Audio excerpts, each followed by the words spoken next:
میرے ہاتھ میں اس وقت جامع ترمذی ہے، حدیث کی 6 کتابیں جو صحیح ستہ کہلاتی ہیں، 6 مستند حدیث کی کتابیں قرآن کے بعد جو افضل مانی جاتی، جس میں سب سے پہلے نمبر پہ بخاری شریف، دوسرے نمبر پر مسلم، تیسرے نمبر پر ابو داؤد، چوتھے نمبر پر ترمذی، 5ویں نمبر پر نسائی اور 6ٹھے نمبر پر ابن ماجہ۔ یہ 6 احادیث کی کتابیں ہیں جو قرآن کے بعد سب سے افضل ہے، اس میں ترمذی کا بھی شمار ہوتا ہے سیاستہ میں۔ چنانچہ ترمذی شریف کی جلد دوم اور حدیث کا نمبر 1504،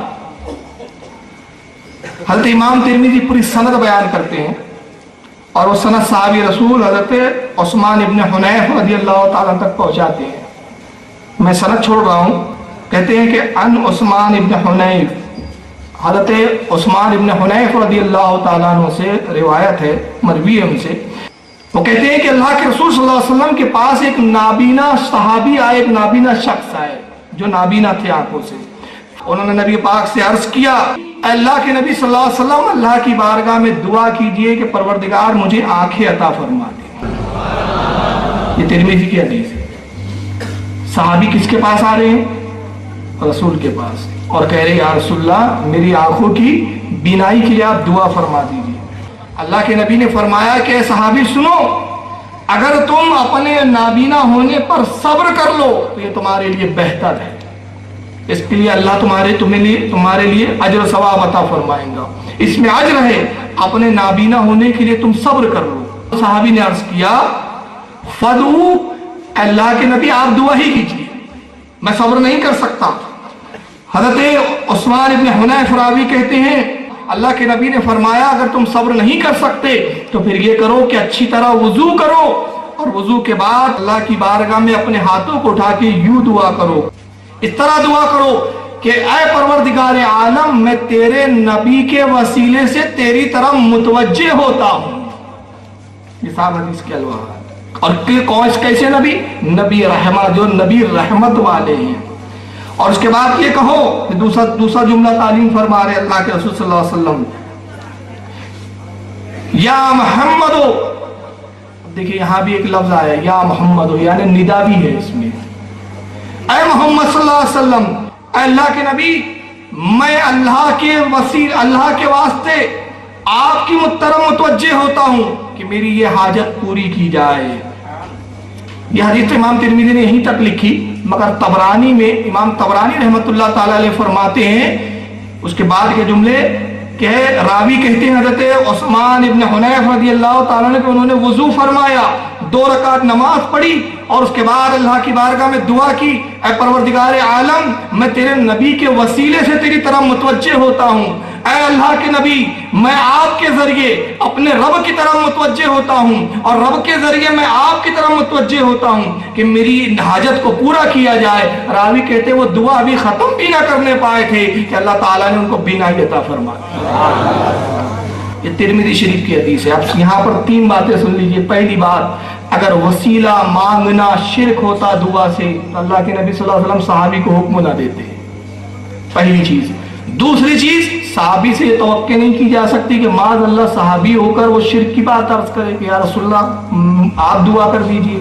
رسول اللہ سے کہنا بھی تو شرک ہے ان کے بقول۔ انہوں نے ڈائریکٹ اللہ سے مانگنا چاہیے تھا، مگر ڈائریکٹ اللہ سے نہیں مانگتے، رسول کی خدمت میں آتے ہیں، رسول دعا تعلیم فرماتے ہیں، اور پھر جو دعا کے الفاظ اللہ کے نبی نے وہ ارشاد فرمائے اس میں حرف ندا بھی ہے، پکارنا بھی ہے، ندا بھی کرنا ہے، حاجت کا بھی ذکر ہے، اور حاجت کے ساتھ ساتھ وسیلے کا بھی ذکر۔ واہ! یہ حدیث ابن ماجہ نے بھی روایت کی، جلد نمبر 1 صفحہ نمبر 440 کے اندر۔ امام ابن خزیمہ رضی اللہ تعالیٰ عنہ نے جلد نمبر 2 صفحہ نمبر 226 پر بھی اس حدیث کو روایت کیا۔ اسی طرح امام طبرانی رحمت اللہ تعالیٰ نے معجم کبیر کے اندر صفحہ نمبر 103 جلد نمبر 1 میں اس کو نقل کیا۔ امام حاکم نے المستدرک کے اندر جلد نمبر 1 صفحہ نمبر 519 پر اس کو نقل کیا۔ اب آئیے ایک اور پیاری میں حدیث سناتا ہوں جس میں اللہ کے نبی کو وسیلہ بنایا گیا ہے، اور اس صحابی کا عمل ہے۔ حضرت امام جلال الدین سیوطی رحمت اللہ تعالیٰ علیہ اپنی مشہور زمانہ کتاب خصائص القبریٰ کے اندر حضرت امام قاضی فضیل عیاض رضی اللہ تعالیٰ عنہ اپنی کتاب کتاب الشفا کے اندر، حضرت شاہ عبدالحق محدث دہلوی رحمۃ اللہ تعالیٰ علیہ اپنی مشہور زمانہ فارسی کتاب مدارج النبوت کے اندر، حضرت امام قسطلانی رحمۃ اللہ تعالیٰ علیہ المواہب اللدنیہ کے اندر، یہ میں نے 4 کتابوں کے حوالے دی اور الحمدللہ یہاں ٹیبل پہ موجود ہے۔ اس حدیث کے اندر یہ 4 اور 5 محدثین ایک روایت بیان کرتے ہیں۔ امام جلال الدین سیوطی کہتے ہیں کہ اس روایت کے سارے اسناد، سارے راوی صحیح ہے، یہ صحیح الاسناد ہے یہ روایت، کہ جنگ بدر یا جنگ احد کا موقع ہے، حضرت قتادہ رضی اللہ تعالیٰ عنہ صحابی رسول ہے، جنگ لڑ رہے ہیں کہ ایک تیر سنسناتے ہوئے آتا ہے اور حضرت قتادہ کی آنکھ کو چھید کر نکل گیا، آپ کی آنکھ کا ہلکا باہر لٹکنے لگا۔ حضرت قتادہ خود اس حدیث کے راوی کہتے ہیں کہ مجھے تکلیف ہوئی، میں نے اپنے ہاتھ سے اس آنکھ کے گولے کو، اس حلقے کو کھینچ لیا، اپنی مٹھی میں رکھ لیا، اور پھر میں مسلسل تلوار چلاتا رہا، یہاں تک کہ میں تلوار چلاتے ہوئے اور دشمن کو کاٹتے چھاٹتے رسول اللہ کی خدمت میں پہنچا، اور اس کے بعد میں نے اپنی مٹھی کھولی، میری آنکھ میری ہتھیلی میں تھی، میں نے عرض کیا یا رسول اللہ اس آنکھ کو درست فرما دیجئے۔ کس کس محدث پہ آپ کفر اور شرک کا فتویٰ لگاؤں گے بھائی؟ صحابی پہ لگاؤں گے، رسول اللہ پہ لگاؤں گے، امام جلال الدین سیوطی پہ لگاؤں گے، امام قاضی عیاض پہ لگاؤں۔ امام قاضی عیاض کو انہیں بتا دوں، ابن تیمیہ کہتے ہیں کہ امام قاضی فضیل عیاض اپنے وقت کے ایسے محدث ہیں جن کی اتباع اور پیروی کی جاتی ہے۔ ایسے محدث جلال الدین سیوطی وہ ہیں محدث جن کو خاتم المحدثین کا خطاب محدثین اکرام نے دیا ہے۔ شاہ عبدالحق محدث دہلوی وہ وقت کا محدث جس نے ہندوستان میں علم حدیث کو رائج فرمایا ہے۔ ایسے وقت کے محدث، اس روایت کے راوی، نقل کرنے والے، حضرت قتادہ کہتے ہیں کہ میں رسول اللہ کی بارگاہ میں وہ آنکھ لے کر حاضر ہوا، عرض کیا رسول اللہ اس آنکھ کو درست فرما دیجئے۔ اللہ کے نبی نے یہ نہیں فرمایا، ابو قتادہ اللہ سے مانگنا چاہیے، مجھ سے مانگ تو یہ تو شرک ہو گیا، ایمان کا بیڑا غرق ہو گیا۔ اے قتادہ میں کوئی ڈاکٹر ہوں جو آنکھ صحیح کر دوں؟ کیا میں کوئی سیول سرجن ہوں جو آپریشن کر دوں؟ اے قتادہ جاؤ صبر کر لو، کچھ نہیں ہو سکتا، یا اگر تمہیں آنکھ کی درستگی کی ضرورت ہے تو بارگاہ رب العزت میں گڑ گڑاؤ۔ نہیں، بلکہ اللہ کے نبی کیا فرماتے، حدیث کے جملے سماعت فرمائے۔ اللہ کے نبی نے فرمایا اے قتادہ اگر تو چاہے تو نابینا ہونے پر دنیا میں صبر کر لے اور اس کے بدلے میں مجھ سے جنت لے لے۔ اب اس پر اگر اعلیٰ حضرت یہ بولے تو کچھ لوگوں کے منہ ٹیڑھے ہونے لگتے ہیں، تجھ سے اور جنت سے کیا مطلب، وہابی دور ہو، ہم رسول اللہ کے، جنت رسول اللہ کی، نبی کی جنت ہے، جس کو چاہے بانٹ دے۔ کہا قتادہ اگر تو چاہے تو دنیا میں نابینا ہونا پسند کر لے، صبر کر لے اس پر، اور اس کے بدلے اس کے بعد مجھ سے جنت لے دے۔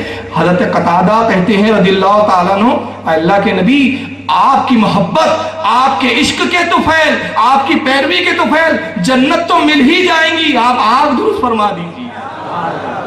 صحابی تھے نا، وہاں بھی تھوڑی تھے۔ عقیدہ دیکھ رہے ہیں، انہوں نے کیا کہا، یہ نہیں کہا یا رسول اللہ میں بہت بڑا پکا نمازی ہوں، نماز کے بدلے جنت ملی۔ اللہ کے نبی میں بہت بڑا حاجی ہوں، حج کے بدلے جنت ملیں گی، جہاد کر رہا ہوں جنت ملیں گی۔ نہیں، اے اللہ کے نبی آپ کی محبت، آپ کی صحبت، آپ کی اتباع کی وجہ سے مجھے جنت تو مل ہی جائیں گی، آپ آگ درست فرما دیجئے۔ یہاں سے صحابی کا عقیدہ پتا چل رہا ہے کہ شفاعت جو ہے، نجات جو ہے، جنت کا جو مدعا ہے وہ نبی کی محبت ہے، نبی کا عشق ہے، اعمال نہیں ہے۔ اعمال اللہ کے بارگاہ میں مقام مقبولیت کے درجے پہ فائز کرنے کا ذریعہ ضرور ہو سکتے ہیں، اعمال درجات بڑھانے کا ذریعہ ضرور ہے، مگر جنت ملیں گی تو فضل رسول اللہ، فضل خداوندی سے ہی ملیں گی۔ اس بارے میں ایک حدیث سنا دیتا ہوں میں۔ اللہ کے رسول ارشاد فرماتے ہیں لوگوں کوئی جنت میں نہیں جائے گا مگر یہ کہ فضل خداوندی سے، صرف فضل خداوندی سے جنت میں جائے گا۔ کوئی اعمال کے بل پہ جنت میں نہیں جائے گا، کسی کا عمل کسی کو جنت میں نہیں لے جائے گا۔ ایک صحابی کھڑے ہوتے ہیں، عرض کرتے یا رسول اللہ کیا آپ بھی اپنے عمل کے سبب جنت میں نہیں جائیں گے؟ سوال دیکھیں کتنا سنجیدہ اور پیچیدہ ہے، سنجیدہ بھی ہے پیچیدہ بھی ہے۔ پیچیدہ اس لیے کہ نبی سے سوال ہے، سنجیدہ اس لیے کہ بات کی امت کو تنبیہ کی جا رہی ہے، عقیدہ دیا جا رہا ہے۔ اللہ کے نبی کیا آپ بھی مجھے بتاؤ نبی کا ایسا کون سا عمل ہے جس کے بارے میں تم کہو کہ اللہ کی بارگاہ میں قبول نہیں؟ جو یہ کہے کہ نبی کا کوئی فلاں عمل قبول نہیں وہ کافر ہے۔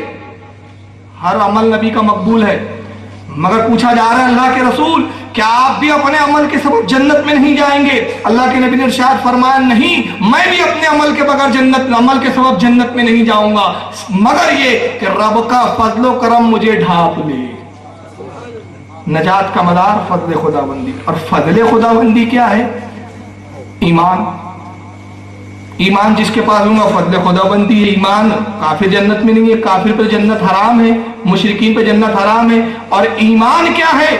ایمان بخاری شریف میں امام بخاری بیان کر رہے ہیں، جلد اول کے اندر فرماتے ہیں، ابتدائی باب کی حدیث ہے، اللہ کے نبی کا ارشاد نقل کرتے ہیں، لا یؤمن احدکم حتی اکون احب الیہ من والدہ وولدہ والناس اجمعین، تم میں اس وقت تک کوئی مومن نہیں ہو سکتا جب تک مجھ سے، اپنے ماں باپ سے، اپنی اولاد سے، دنیا کے تمام لوگوں سے زیادہ مجھ سے محبت نہ کرے، اس وقت تک وہ مومن ہو ہی نہیں سکتا۔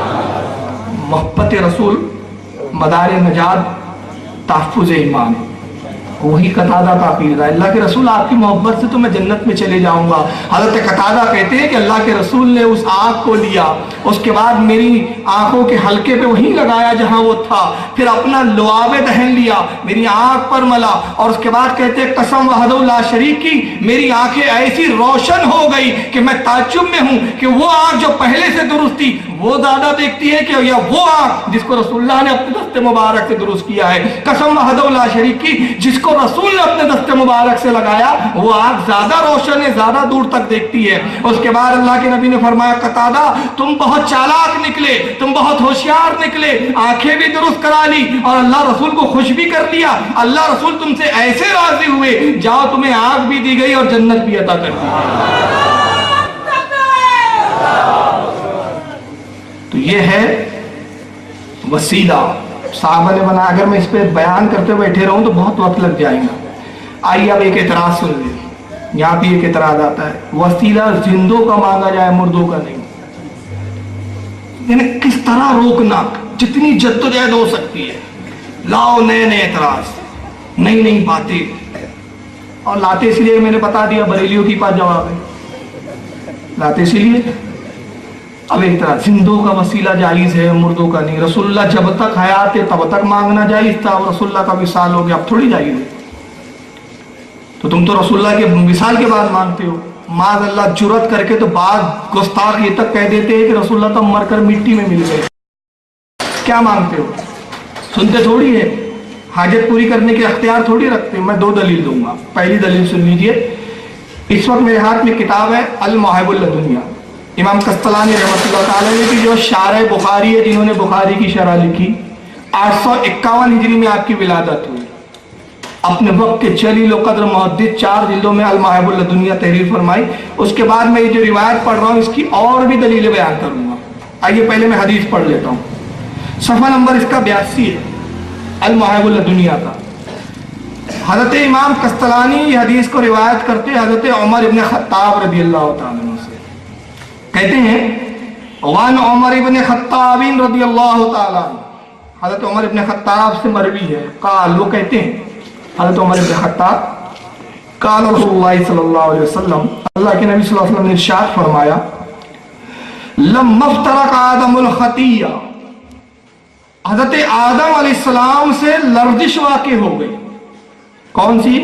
گندم کا دانہ کھانے سے منع کیا گیا تھا، آپ نے گندم کا کھانا کھا لیا، جنت سے اتار دیے گئے، زمین پہ تشریف لائے، اس کی پاداش میں جو لرزش واقع ہو گئی آپ روتے رہے کئی سو سال تک۔ حضرت عمر ابن خطاب رسول اللہ کا قول بیان کرے کہ اللہ کے نبی نے فرمایا لما افترق آدم الخطیہ، حضرت آدم علیہ السلام سے جب لرزش واقع ہو گئی، قال تو حضرت آدم نے عرض کیا یا ربی، اے رب اسألوک بحق محمد لما غفرت لی، اے پروردگار عالم میں رسول اللہ کے وسیلے سے تجھ سے کہتا ہوں کہ میرے گناہ کو معاف فرما۔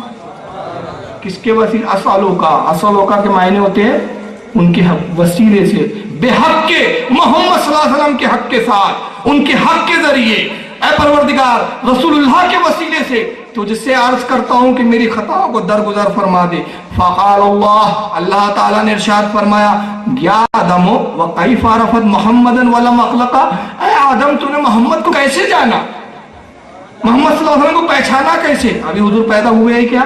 بظاہر نہیں، بظاہر نہیں، کیونکہ حدیث میں بعد میں آ جائیں گا۔ اے آدم تو نے رسول اللہ کو کیسے جانا، محمد صلی اللہ علیہ وسلم کو کیسے جانا؟ ولم اخلق، میں نے تو ابھی انہیں پیدا بھی نہیں کیا۔ قال حضرت آدم نے عرض کیا لِأَنَّكَ يَا رَبِّ لَمَّا خَلَقْتَنِي بِيَدِيكَ، اے پروردگار عالم تو نے اپنے دست قدرت سے مجھے پیدا کیا، اپنے قدرت کاملہ سے میری تخلیق کی۔ وَنَفَخْتَ فِيَّ مِن رُوحِكَ، اور تو نے اپنی جانب سے مجھ میں روح ڈالی۔ رفعت رأسی، پھر میں نے اپنے سر کو اٹھا کر دیکھا جب تو نے مجھ میں روح ڈالی۔ فرأیت علی قوم العرش مکتوبہ، تو میں نے عرش پر ایک تحریر لکھی بھی دیکھی، اور وہ تحریر کیا تھی؟ لا الہ الا اللہ محمد رسول اللہ۔ میں نے یہ تحریر لکھا ہوا دیکھا، کہاں پر دیکھا؟ عرش پر۔ فعلمت، میں نے جان لیا، انک لم تصف اسمک الی احب الخلق الی، جس کا نام تو نے اپنے نام کے ساتھ رکھا اس سے تو کتنی محبت کرتا ہوں گا، کہ تو نے نہ اپنی ذات سے اس کو جدا کیا نہ اس کے نام کو اپنے سے جدا کیا۔ دیکھیں آدم کیا کہہ رہے، میں نے جان لیا، اسی وقت میرے سمجھ میں آ گیا کہ جس نام کو تو نے اپنے نام کے ساتھ رکھا، کیسے رکھا ذرا میں اس کی تشریح کر دوں، ذرا کلمہ پڑھیے لا الہ الا اللہ، کہاں ختم ہوا یہ؟ اللہ پہ۔ اب کلمے کا دوسرا جز پڑھیے محمد، کہاں سے شروع ہوا؟ ختم اللہ پہ، شروع محمد سے، درمیان میں کوئی فاصلہ نہیں، کتنا قریب رکھا، ایک واو کا بھی فرق آنے نہیں دیا، ایک لفظ کا بھی فرق آنے نہیں دیا۔ تو آدم نے کہا رب کائنات، میں نے جب اپنے سر کو اٹھایا تو عرش پر میں نے لکھا ہوا پایا کلمہ طیبہ کو، میں نے جان لیا کہ جس کا نام تیرے نام کے ساتھ ہے تو اس سے کتنی محبت کرتا ہوں گا۔ فقال اللہ تعالی صدقت یا آدم، اللہ تعالیٰ نے ارشاد فرمایا آدم تو نے سچ کہا، سچ کہا تم نے۔ انہو لا حب الخلق الی، تمام مخلوق میں مجھے سب سے زیادہ محبوب وہی ذات ہے۔ وَإِسْأَلْتَنِي بِحَقِّ قَدْ غَفَرْتُ لَكَ، تو نے اس کے وسیلے سے مانگا اس لیے میں تجھے بخش دیا ہے۔ لولا محمد ما خلق، اے آدم اگر اس ذات کو پیدا کرنا مقصود نہ ہوتا تو میں تجھے بھی پیدا نہ کرتا۔ یہ حدیث یہاں ختم ہو۔ امام عسقلانی آگے لکھتے ہیں رواہ البہقی، امام بہقی نے اس حدیث کو تخریج کیا فی دلائل النبوت، انہوں نے دلائل النبوت میں لکھا، انہوں نے ایک حوالہ دیا، یہ حدیث اور کہاں کہاں ہے سن لے، میں ذرا سنا دوں تاکہ بیچارے جو اہل حدیث بولتے اپنے آپ کو ان کو بھی پتہ چلے کہ بریلیوں کے بعد اس تعلق سے کتنی حدیث ہے۔ یہ حدیث کتاب الشفا کے اندر امام قاضی عیاض نے جلد 1 صفحہ نمبر 173 پہ نقل کی ہے۔ امام حاکم رحمت اللہ تعالی علیہ نے المستدرک کے اندر، امام حاکم کون ہے؟ امام بہقی رحمت اللہ علیہ کے استاد ہیں، انہوں نے المستدرک کے اندر جلد 2 صفحہ نمبر 615 پہ اس کو نقل کیا۔ اور اب اس امام کا میں نام لے رہا ہوں جن کو اہل غیر مقلدین بنام اہل حدیث سب سے زیادہ مانتے ہیں، وہ حضرت امام عبد الرحمن ابن جوزی رحمت اللہ تعالی علیہ، انہوں نے اپنی کتاب الوفات صفحہ نمبر 47 پر بھی اس حدیث کو نقل کیا۔ اور امام حاکم اس حدیث کے بارے میں المستدرک میں فرماتے ھذا حدیث صحیح الاسناد، یہ حدیث صحیح ہے، اس میں کوئی راوی ضعیف نہیں۔ تو یہ حدیث سے کیا ایک بات پتہ چلی، ابھی نبی پاک صلی اللہ علیہ وسلم پیدا بھی نہیں ہوئے مگر نبی کا وسیلہ ایک نبی لے رہا ہے، تو وسیلہ پکڑنا یہ نبی کی سنت ہے۔ اب آئیے دوسری حدیث سنا دیتا ہوں، کیونکہ اعتراض یہ تھا کہ زندوں کا ہی وسیلہ لیا جا سکتا ہے وصال یافتہ کا نہیں، تو پہلی دلیل میں نے یہ دی کہ جب نبی پاک صلی اللہ علیہ وسلم بظاہر پیدا بھی نہیں ہوئے اس سے پہلے بھی وسیلہ لیا گیا، اور ابھی نبی پاک صلی اللہ علیہ وسلم وصال فرما چکے اس کے بعد بھی وسیلہ لیا جا رہا ہے۔ اب اس کی دلیل کے لیے ایک کتاب دکھا رہا ہوں، اس کا نام ہے تفسیر نصفی، امام نصفی رحمت اللہ تعالی علیہ کی تفسیر ہے، جس کا مشہور نام تفسیر مدارک ہے۔ تفسیر مدارک سنا ہوا، اسی کو تفسیر نصفی بولتے ہیں، 4 جلدوں میں آتی ہے، اس کی پہلی جلد ہے۔ قرآن عظیم میں اللہ تعالیٰ نے ایک ارشاد فرمایا ہے سورہ نساء آیت نمبر 64 کے اندر، اور وہ آیت کریمہ کیا ہے؟ اللہ ارشاد فرماتا ہے وَلَوْ أَنَّهُمْ إِذْ ظَلَمُوا أَنفُسَهُمْ جَاءُوكَ، اے ایمان والو، اے لوگو، جب تم اپنی جانوں پر ظلم کرو، گناہ کرو، تو میرے نبی کی بارگاہ میں آ جاؤ، میرے نبی کے پاس آ جاؤ، اور پھر کیسے آؤ؟ فَاسْتَغْفِرُوا اللَّهَ، اللہ سے استغفار کرو، وَاسْتَغْفَرَ لَهُمُ الرَّسُولُ، اور اگر ہمارا رسول تمہارے لیے شفاعت کے لیے اپنے ہاتھوں کو بلند کر دے، لَوَاجِدُ اللَّهَ تَوَّابُ الرَّحِيمَ، تو تم اللہ کو بہت زیادہ توبہ قبول کرنے والا پاؤ۔ یہ قرآن میں، کس میں ہے؟ قرآن میں۔ تو سب سے پہلے دو چیزیں ثابت کریں۔ اللہ نے فرمایا جب تم جانوں پہ ظلم کرو، گناہ کرو، تو میرے نبی کی بارگاہ میں آؤ، پھر اللہ سے توبہ کرو، استغفار کرو، اور اگر میرا نبی تمہارا وسیلہ بن جائے، تمہارے لیے شفاعت کے لیے اپنے ہاتھوں کو بلند کر دے، تو اللہ کو توبہ قبول کرنے والا پاؤں گے۔ یہ قرآن میں ہے، حدیث میں نہیں ہے کہ آپ اس کو ضعیف کہہ دے، راوی کو ضعیف کہہ دے، اسناد کو ضعیف کہہ دے، متن کو ضعیف کہہ دے۔ اس میں کوئی ایسی چیز نہیں جس کا آپ انکار کریں کہ قرآن عظیم میں ہے۔ اب سوال یہ پیدا ہوتا ہے کہ اگر یہ آیت پر عمل رسول اللہ کی زندگی میں ہی تھا، بعد وصال نہیں ہو سکتا، تو آپ ثبوت لائیے کہ آیت اب منسوخ ہو چکی ہے اور وہ قیامت تک نہیں لا سکتے۔ تو معلوم ہوا کہ اس آیت پر عمل ہوگا۔ اب اس آیت کی تفسیر کے اندر، یہ تفسیر کی کتاب ہے، قرآن کی تفسیر ہے، حضرت امام نصفی رحمۃ اللہ علیہ کیا فرماتے ذرا سنیے حدیث کے الفاظ۔ حدیث لکھتے ہیں عن علی رضی اللہ تعالیٰ عنہ، حضرت علی رضی اللہ تعالیٰ عنہ سے روایت مروی، حضرت علی کہتے ہیں جاء عربی بعد دفنہ علیہ السلام، اللہ کے نبی صلی اللہ علیہ وسلم کے وصال کے کچھ دن بعد یا کچھ بعد ایک عربی، عرب کا رہنے والا ایک شخص حاضر ہوا، فرمی بنفسہ علی قبری، اور اس نے رسول اللہ کی قبر پر اپنے آپ کو گرا دیا، قبر پر وہ جھک گیا، وَحَسَا مِن تُرَابَهُ عَلَى رَأْسِ، اور اس نے قبر اقدس کی مٹی کو اٹھا کے اپنے سر پہ ڈالنے لگا، اور اس کے بعد کہتے ہیں وَقَالَ يَا رَسُولَ اللَّهِ،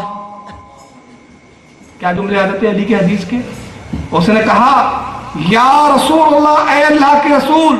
ایک بات اس سے یہ بھی ثابت ہو گئی کہ بعد وصال نبی یا رسول اللہ کہنا صحابی کی سنت ہے، تو یا رسول اللہ سے بھی اختلاف ہے نا ان کو۔ تو اس نے کہا یا رسول اللہ، قل، تو آپ نے فرمایا ہے، فسمعنا، اور ہم نے سنا ہے، وقانا فیما انزل علیہ، اور آپ پر اللہ نے کلام نازل کیا، اور وہ کلام یہ ہے وَلَوْ أَنَّهُمْ إِذْ ظَلَمُوا أَنفُسَهُمْ جَاءُوكَ، جب تم گناہ کرو تو میرے نبی کے پاس آؤ شفاعت کے لیے۔ یہ کلام ہم نے سنا، وَقَدْ ظَلَمْتُ نَفْسِي، میں نے اپنی جان پر ظلم کیا ہے، میں نے گناہ کیا ہے، وَجِئْكَ أَسْتَغْفِرُ اللَّهَ مِنْ ذَنْبِي، آپ میرے گناہوں کے لیے رب سے استغفار کیجئے، فاستغفر لی من ربی، اپنے رب سے استغفار کیجئے، اور میں بھی استغفار کرتا ہوں، استغفر اللہ من ذنبی، میں بھی اپنے گناہوں کے لیے استغفار کرتا ہوں، آپ بھی رب کی بارگاہ میں میرے لیے استغفار عرض کیجئے۔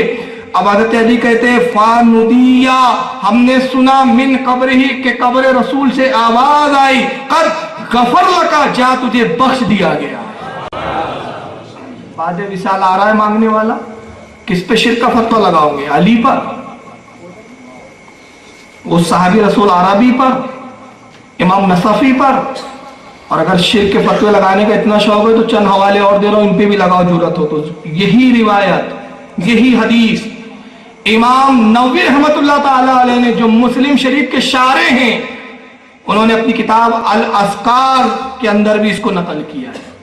امام جلال الدین سیوطی رحمۃ اللہ تعالی علیہ نے اپنی مشہور زمانہ تفسیر قرآن عظیم کی تفسیر جلالین صفحہ نمبر 80 پر اس کو نقل کیا ہے۔ مصباح الظلام کے اندر حضرت امام المرقاشی رحمۃ اللہ تعالی علیہ نے صفحہ نمبر 51 پر اس کو نقل کیا ہے۔ المغنی کے اندر حضرت امام ابن قدامہ حنبلی رحمۃ اللہ تعالی علیہ نے اپنی کتاب المغنی جلد نمبر 3 صفحہ نمبر 588 پہ نقل کیا ہے۔ اور آخری حوالہ سن لو، اس پہ جرات ہو تو غیر مقلدین پہلے ان پہ فتویٰ لگائے، بعد میں دوسروں پہ لگائے، کیونکہ ان کے مسلم بزرگ، ان کے سب سے بڑے حضرات جن کو یہ بہت مانتے ہیں، جانتے ہیں، قرآن کی تفسیر انہی کی پڑھتے ہیں، وہ علامہ ابن کثیر۔ ابن کثیر نے اپنی تفسیر کثیر کے اندر جلد 1 صفحہ 727 پر بھی اس کو روایت کیا ہے۔ تو یہ حدیثیں بتا رہی ہے کہ رسول اللہ کے بعد بھی مانگنا جائز ہے۔ اب ایک سوال یہاں ایک آتا ہے، اس کے بعد میں ختم کر دوں گا، پھر انشاءاللہ سوال جواب کا سیشن شروع ہوگا کہ بھائی مقصد پورا ہو جائے تو پھر وہ کام ختم ہو جاتا ہے، مثال کے طور پہ میں ناگپور سے نکلا, گاڑی میں بیٹھا, مقصد تھا سیونی جانا, سیونی آ گیا, میں اتر گیا, میں سیونی سے آگے تو نہیں بڑھا نا, کیونکہ مقصد سیونی آنا تھا. تو مقصد پورا ہو گیا, بات ختم ہو گئی. تو بھائی آپ نے ایک چیز کے لیے وسیلہ طلب کیا, بات کام ہو گیا, وسیلہ ختم ہو گیا. آپ تو پوری زندگی وسیلہ مانگتے رہتے ہیں, پوری زندگی وسیلہ ہی پکڑے رہتے ہیں, مقصد پورا ہوتا ہی نہیں آپ کا. تو میں کہوں گا کہ وسیلہ سب سے بڑھ کر کس چیز کے لیے, کس بات کے لیے مانگا جاتا ہے؟ رضا الہی, قرب خدا بندی. جس ذات تک جانا ہے وہ ذات لامتناہی ہے, لامحدود ہے. واہ. تو جب اس ذات کی حدیں نہیں, وہ لامتناہی لامحدود ہے, اس لیے وسیلہ بھی لامحدود ہونا چاہیے. اس لیے اس کی بھی کوئی حد نہیں ہے. جب تک دنیا میں انسان رہے, نبیوں کو وسیلہ سمجھے, بزرگوں کو وسیلہ سمجھے. اور ایک آخری حدیث سنا دیتا ہوں اور اس کے بعد میں اختتام کروں گا. یہ بخاری شریف, جس کو دیکھتے سے ان کو آنے لگتا ہے بخار, کیونکہ بے عشق محمد پڑھتے ہیں, یہ بخاری آتا ہے بخار, ان کو بخاری نہیں آتی. بخاری میں ان کو صرف ایک مسئلہ ملتا ہے, رفع دین کرنا. ہر سنی کو پکڑیں گے, آپ لوگ رفع دین نہیں کرتے, بخاری میں آیا ہے رفع دین کرنا. رفع دین سمجھتا ہے آپ کو؟ آپ کے لیے نیا ہوں, ہمارے ناگپور میں بولتے ہاتھ اٹھاتے رہتے. اور مسلم شریف کی حدیث ہے کہ گھوڑوں کی طرح تم جیسے گھوڑے ہلاتے ویسے ہاتھ مت ہلایا کرو. منسوخ ہو گیا, پہلے تھا وہ. تو بہرحال بخاری میں بہت ساری حدیثیں ہیں, مگر وہ آپ کو کبھی نہیں سنائیں گے کیونکہ ان کے عقیدے کے خلاف جاتی ہے. اب حدیث میں یہ سنانا چاہتا ہوں, اس سے پہلے ظاہر کرنا چاہتا ہوں کہ آپ قبر پہ جائیں, شرک. ولیوں سے مانگے, شرک. فاتحہ دلایا, شرک. پوری زندگی شرک شرک شرک شرک کا رٹ لگاتے ہیں. مگر آئیے بخاری شریف کی یہ جلد 1 کتاب الجنائز, جلد 1 کتاب الجنائز, باب نمبر 855. امام بخاری نے باب قائم کیا, باب کا نام الصلاۃ علی الشہید, شہیدوں پر نماز پڑھنا, شہیدوں کی نماز پڑھنا. حدیث نمبر 1256, 1256, یہ سب یاد کر لیجیے. اللہ کے نبی صلی اللہ علیہ وسلم کی حدیث لکھتے ہیں, پوری سند بیان کرتے ہیں حضرت امام بخاری, حدثنا عبداللہ بن یوسف, ہم سے حدیث بیان کی عبداللہ بن یوسف نے, عن عقبہ بن عامر, ان سے حدیث بیان کی حضرت عقبہ بن عامر نے. وہ کہتے ہیں ان النبی صلی اللہ علیہ وسلم خرج یوما فصلى على اہل احد صلاته على المیت. وہ کہتے ہیں حضرت عقبہ بن عامر رضی اللہ تعالی عنہ صحابی رسول ہے کہ اللہ کے رسول صلی اللہ علیہ وسلم اپنے گھر سے ایک مرتبہ باہر تشریف لائے, اپنے گھر سے باہر تشریف لائے, نکلے. کہاں نکلے؟ علی اہل احد, احد کے شہداء کی قبروں پر آپ گئے. صلاۃہ علی المیت, اور ان کی قبروں پر آپ نے نماز پڑھی کئی سال بعد. اور نماز پڑھنے کے بعد ثم انصرف الی المنبر, پھر آپ مسجد نبوی میں اپنے منبر پہ تشریف لائے, نبی پاک صلی اللہ علیہ وسلم. فقال, اور اس کے بعد نبی نے منبر پہ کھڑے ہو کر فرمایا, یہ بخاری کی حدیث ہے, سن لیجیے. انی فرات لکم فانا شہید علیکم, اے لوگوں میں تم سے پہلے انتقال کرنے والا ہوں, اے میرے صحابیوں میں تم سے پہلے گزر جاؤں گا, تم میرے بعد انتقال کرو گے. گویا نبی کو یہ بھی خبر ہے کہ کون کب مرے گا, کس کا کب وصال ہوں گا. کہا میں تم سے پہلے جانے والا ہوں, اور پھر میرا حال کیا ہے؟ فانا شہیدون, یہ مت سمجھنا کہ میں چلا گیا تو تمہارے بارے میں جانتے نہیں, میں تم پر گواہ ہوں, تمہارے حالات کو بھی دیکھتا رہوں گا, تمہارے بارے میں مجھے خبر ہوتی رہیں گی, تم کیا کر رہے ہو, کیا کرتے ہو. فانا شہید, شہید کے معنی ہوتے چشم دید گواہ, جو اپنی آنکھوں سے منظر کو دیکھے. فانا شہید, میں شہید, علیکم, تم پر شہید ہوں, گواہ ہوں. وَإِنِّي وَاللَّهِ لَا أَنْظُرُ عَلَى حَوْضِي الْآنَ, اور میں اس منبر سے اپنے حوض کوثر کو بھی دیکھ رہا ہوں. اور قسم کے ساتھ فرما رہے ہیں, قسمیہ ہے, جملہ قسمیہ. وَإِنِّي وَاللَّهِ, انی واحد کا صیغہ, فرماتے میں واللہ, اللہ کی قسم, رب کائنات کی قسم, اس منبر سے اپنے حوض کوثر کو دیکھ رہا ہوں. کہاں ہے حوض کوثر؟ کہاں ہے ذرا بتاؤ؟ زمین اور پہلے آسمان کے درمیان کا فاصلہ 500 سال کی رہا, پھر ایک آسمان کی موٹائی 500 سال کی رہا, پھر ایک آسمان سے دوسرے آسمان کے درمیان کا فاصلہ 500 سال کی رہا,